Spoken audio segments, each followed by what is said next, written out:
안녕하세요, 여러분. 혹시 같은 날 뉴스를 보는데, 이거 완전 다른 나라 얘기 아니야? 싶었던 적 없으세요?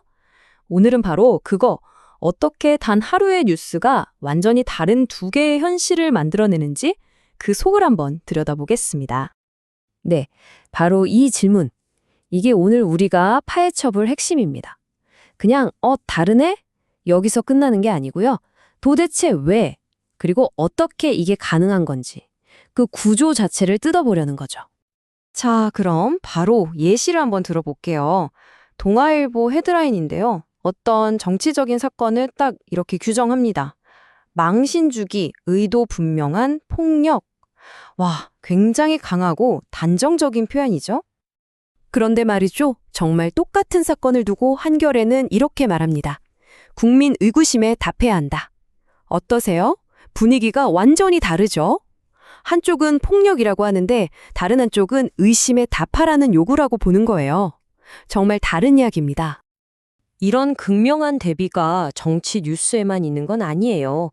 경제 기사도 한번 볼까요? 서울경제는 아주 희망찬 얘기를 합니다. 한국을 AI 수도로! 하지만 바로 같은 날 조선일보는 전혀 다른 이야기를 꺼내요. 봉지에서 로봇까지 다 하는 중국, 우리는 뭘 하고 있나? 와, 저쪽의 낙관론과는 정말 정반대의 어떤 위기감, 불안감이 확 느껴지죠. 보세요. 한 나라, 같은 날짜의 뉴스. 그런데 우리는 완전히 다른 두 개의 현실을 보고 있는 겁니다. 자, 그럼 지금부터 마치 탐정처럼 도대체 이 뒤에서 무슨 일이 벌어지고 있는지 저랑 같이 한번 파헤쳐 보시죠. 자, 첫 번째 퍼즐 조각입니다. 하나의 청문회, 두 개의 현실. 이날 가장 뜨거웠던 이슈죠. 대법원장, 국회 청문회를 중심으로 한번 들여다볼게요. 이 표를 보시면 양쪽 시각이 얼마나 다른지 한눈에 들어오죠. 한쪽에서는 이걸 망신주기 폭력이다. 민주주의의 근간을 흔드는 폭거다. 이렇게 거의 민주주의에 대한 공격으로 보고 있어요. 그런데 반대편에서는요. 이건 국민의 의심에 답하는 당연한 과정이고 사법부가 스스로 만든 불신을 없앨 기회다. 그러니까 꼭 필요한 절차라고 주장하는 겁니다.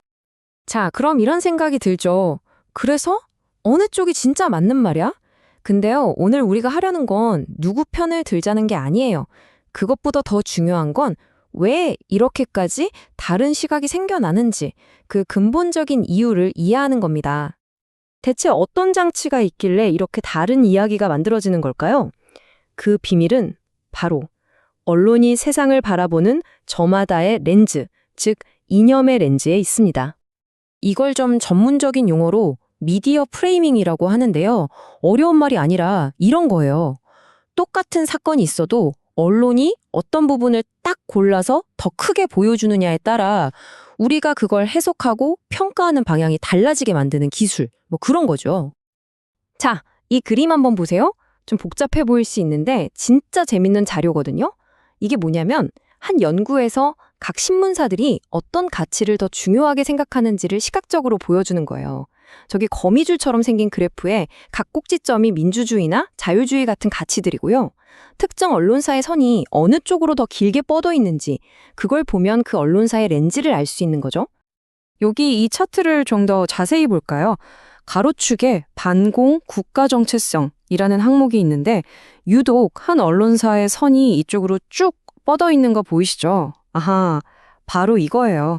이 언론사는 다른 무엇보다도 바로 이 반공 국가 정체성이라는 렌즈를 통해서 세상을 보고 기사를 쓴다는 걸 의미하는 거죠. 그러니까 바로 이 렌즈가 똑같은 사건을 보고도 이건 애국적인 행동이야 라고 하거나 아니야 저건 분열을 일으키는 짓이야 라고 다르게 보게 만드는 겁니다. 어떤 건 진보로 또 어떤 건 위협으로 해석하게 되는 거죠. 맨 처음에 봤던 그 두 개의 헤드라인 기억나시죠? 그 차이가 바로 여기서 시작되는 겁니다. 그리고 이런 렌즈는 비단 정치 뉴스에만 작동하는 게 아닙니다. 경제 분야로 다시 돌아가 볼까요? 똑같은 경제 상황을 두고도 완전히 다른 이야기가 펼쳐집니다. 여기서도 두 개의 프레임이 정말 선명하게 보이죠. 한쪽은 기회와 야망의 프레임이에요. 우리가 AI 수도가 될 수 있어? 글로벌 투자 유치했어? 이런 희망을 이야기하죠. 그런데 다른 한쪽은요? 위협과 불안의 프레임입니다. 중국이 다 따라왔다. 핵심 인재들이 다 빠져나간다. 하면서 위기감을 고조시키는 거죠.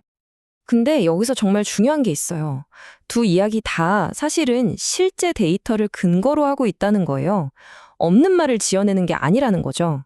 하지만 수많은 데이터 중에서 어떤 조각을 선택해서 더 크게 보여주느냐에 따라 우리나라의 미래에 대한 그림이 180도 달라지는 겁니다. 자, 그럼 이 모든 게 우리한테 뭘 말해주는 걸까요? 그건 바로 우리가 그냥 하나의 이야기에 휘둘리지 않고 그 이야기 너머에 있는 더 큰 그림을 볼 수 있는 힘을 가질 수 있다는 뜻입니다. 그래서 우리가 스스로를 지키기 위한 일종의 뉴스 사용 설명서를 몇 가지 알려드릴게요. 첫째, 기사 속 평가하는 단어들에 한번 주목해 보세요.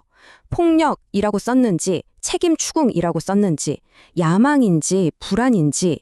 둘째, 중요한 사건일수록 무조건 최소 2군데 이상 다른 언론사 기사를 비교해서 읽어보는 거예요. 셋째, 이 기사가 뭘 강조하고 있는지, 그리고 더 중요하게는 뭘 쏙 빼놓고 말하지 않는지를 생각해 보는 거죠. 그리고 마지막, 이게 제일 중요해요. 스스로에게 질문을 던져보는 겁니다. 왜 하필 이 이야기를 하는 걸까? 이 이야기로 이득을 보는 사람은 누구지? 자, 이제 다음에 뉴스를 보실 땐 그냥 읽지 마시고 한번 생각해 보세요. 나는 지금 정말로 어떤 이야기를 듣고 있는 걸까?